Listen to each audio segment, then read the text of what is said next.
Fall Guys. If you've not heard of it, you've been living under a rock because it's taken over mainstream media. Everyone's been talking about it, or playing it, or watching it. It's just debatably one of the greatest games out there right now. It's taken over Twitch, YouTube, and other streaming platforms. It's taken over article, newspapers, and the Google Trends page. You could easily say that it's become so popular, everyone knows about it. If you don't know what Fall Guys is, it's a game that was made by Developer Digital. You might not know the company, it's because they've not been known for anything. This is their first breakout game. Just how the game is explained on Google, Fall Guys is a massively multiplayer party game, up to 60 players online in a free-for-all struggle through round after round of escalating chaos until one victor remains. And that's what it really is. You could try to get a Mario type of party vibe and combine it with a game show and you get Fall Guys. There are 25 variety game modes which they are planning on updating it frequently and even adding new mini games, and trust me, they can. The thing that interests me most of all is how popular it became within a short amount of time period it's been released. I mean, this is one of the only games I've actually ever seen to not sponsor people and become this popular. It's taken over everything without a single sponsor, which got me thinking, how did Fall Guys become this popular? That's what I'm going to be talking about today. Fall Guys. Released on August 12th and somehow broke through the internet. And come to think of it, who would have thought? Because no one knew about this game 2 weeks ago. No one knew about this game a month ago. And you would be surprised, but a trailer for this game came out over a year ago. And no one knew about it. It was just a dead thing. So what could have possibly made this game so popular that everyone was talking about it by the second day of release?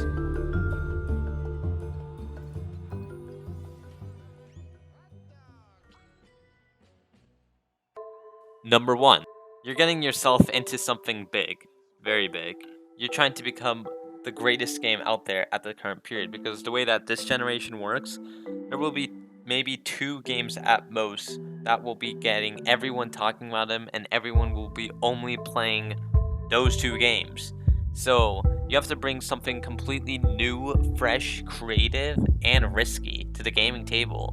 Something that can compete with every other game and company and say, hey, we have a game that's fresh, new, it's something that's not been done before and players have not experienced, and that's what you should try to do. Put out a fresh game for people to play that can reach out to a variety amount of audiences. So the key idea is a new gaming concept that's been untouched or redeveloped. So it's something that players have not experienced before. Number 2. Your game has to be good enough to be able to reach out to a big enough audience or a certain audience. In Fall Guys' instance, they've reached out to all types of audiences. Kids, all the way to, well, I don't want to say old people, but old folks. Something I can prove my point is by this clip. With Slime Climb, I think the place we started was looking at games that kids play, in the playground and things like that. And one of those classic games is The Floor is Lava. Really, the most important rule we have is that our mini games have to be simple and easy to understand. And childhood playground games are very good for that because they have to be explained quickly and they have to be very extensible for lots of people in the playground to just join in. And that felt like it kind of embodied a lot of what Fall Guys is about. They say that their ideas have come from playground obstacles. The game's trying to refer to kids, right? Well, that's where you get it wrong. Now, the game is a Mario Party minigame type of format, and who wouldn't want to play this? It's colorful, bright, positive, and it's got these energetic qualities. So what's my whole point? What's the idea I'm trying to give out? The idea is it reaches out to all audiences, because adults can say the game gives a bad influence to people anymore because the game's full of positivity. So the game literally reaches out to everyone because everyone would want to play this game. It's a fun game, and adults can't make excuses that the game is bad.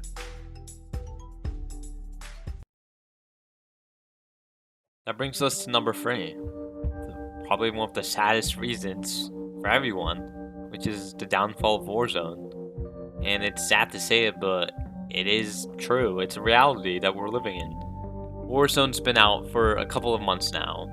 It's not been out for over a year, and it's already going down. Now, it's not dead at all, but you could see, based off of the graphs, complaints, and players, it's not proceeding upwards. It's going the wrong direction. And the reason why I mentioned how many months it's been out, it's because most games will take over years to die out, maybe over 2 years, but we're in a global pandemic, so people are going to be playing countless hours on the game, and after a while, once you do everything, meme-wise and game-wise, you might want to take a break from the game, go to the next thing. And Season 5's not been the best season they've had. It was going well for the first week, but it was just an embarrassment for Call of Duty after a while. They've had hackers ruin the game for months now, and it's still a thing. With other popular games in the past, example, Epic Games of Fortnite, I hate to admit it, but if it was Epic Games, they would have resolved all bugs and done something to prevent hackers as soon as they even became a problem, not allowing it to become a recurring issue, putting their full priority on that, but you still see hackers in the game.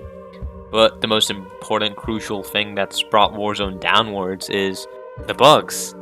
There's a lack of communication in Warzone because there are unplayable bugs. Well, first of all, there's many bugs in the game, and the worst one out of all of them is the gun glitch, which your gun literally goes in your face. It's unplayable. It's frustrating as well how multi-millionaire company Call of Duty is not fixed by now. It really is frustrating. And the Bruin MK9? Don't get me started about that. What happened to that gun being nerfed? It's still as overpowered as it was from the first day till now. It's hardly been touched. And it's frustrating because it's just that we've been lied to and we're waiting for some sort of solution, but where's the communication? There is none.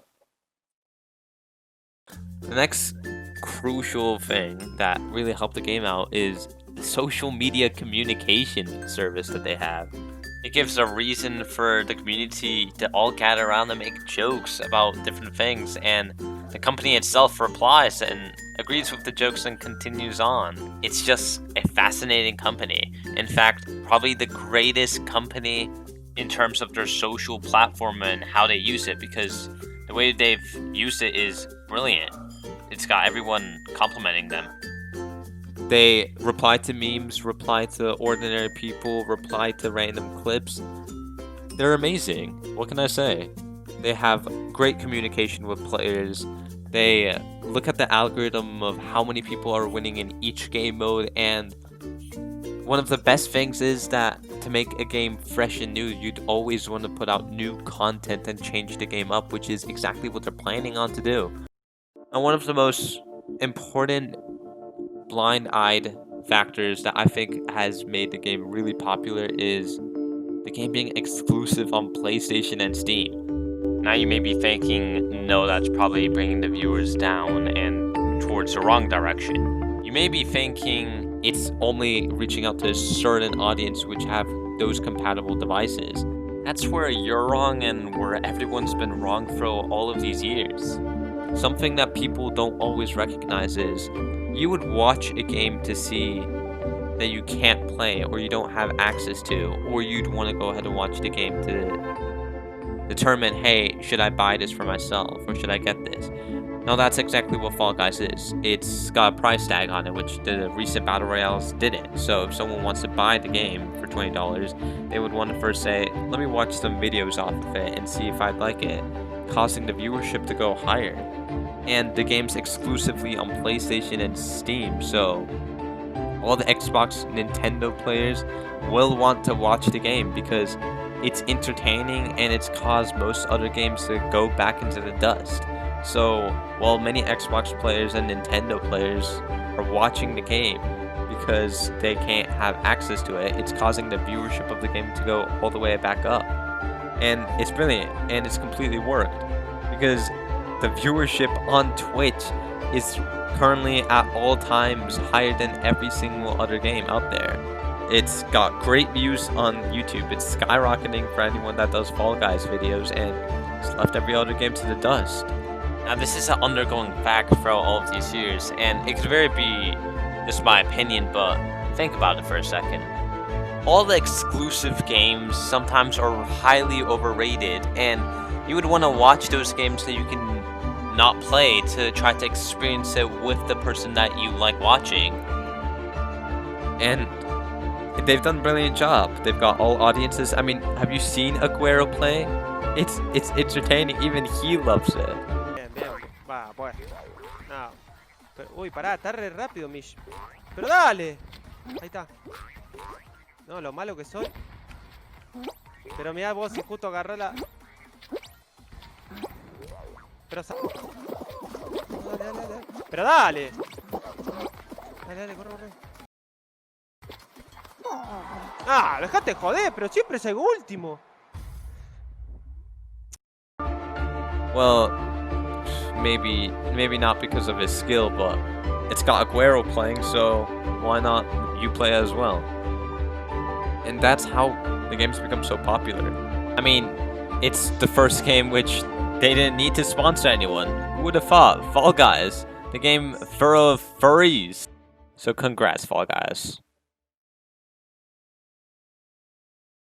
Alright, so let's just do a real quick recap over the 5 things and topics that I stated. Number 1, bringing a creative, original game show format battle royale type game.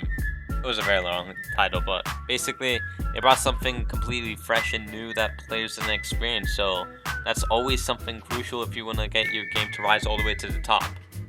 Number 2, I stated it reaches out to all audiences in all ages. Literally, the game's ideas and courses were built off of looking at playgrounds. So, brilliant job. You really can't complain on how the game has violence or anything. And it's funny, laughable, and something that anyone would enjoy playing. And no complaints really anywhere. They just have to make sure that they add content and they always change up the courses from time to time, making it fresh and brand new all the time for players. Number 3, largest reason, it was the downfall of Warzone. Bugs, hackers, lack of communication, and the amount of time people have been playing the game. And I didn't mention this one thing, but Warzone has had the most amount of bugs and complaints within the same week of release of Fall Guys. So I guess it was based off of luck because they didn't mark it off to release it on a different day just to make sure Warzone starts doing poorly. It was just based off of luck. Warzone just had a horrible week, and Fall Guys got lucky enough that they were planning to release on that day with no changes or excuses. Number 4, I stated that their social media communication with the community is by far really high, and it reaches out to everyone. It makes a reason to get the community all together, and they've done a great job. And lastly, the biggest controversial topic that I probably stated was the fact that the game is exclusively on PlayStation and Steam.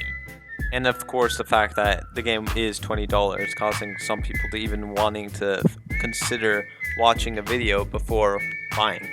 The fact that it's exclusive on PlayStation and Steam causing many people to be forced to watch the game instead of being able to play it for now until possibly 2021. It could be that as well. And that was it. All I can really say is give big props to Fall Guys. They've done an excellent job. Even they didn't know that they were going to reach this far and reach out to big companies like PlayStation and Sony. So, yeah, that's really about it. I don't do these types of videos too much, and in fact, I don't even know when I'm going to post my next Warzone video and if I'm going to post one, because potentially I'm just going to completely switch to Fall Guys now for now. And yeah, that was pretty much it. That was the video.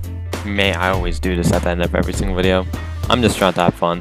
I hope I put a smile on your face, or I don't know, do something. Subscribe if you want to, like, share if you can, and most importantly, have a good day and goodbye.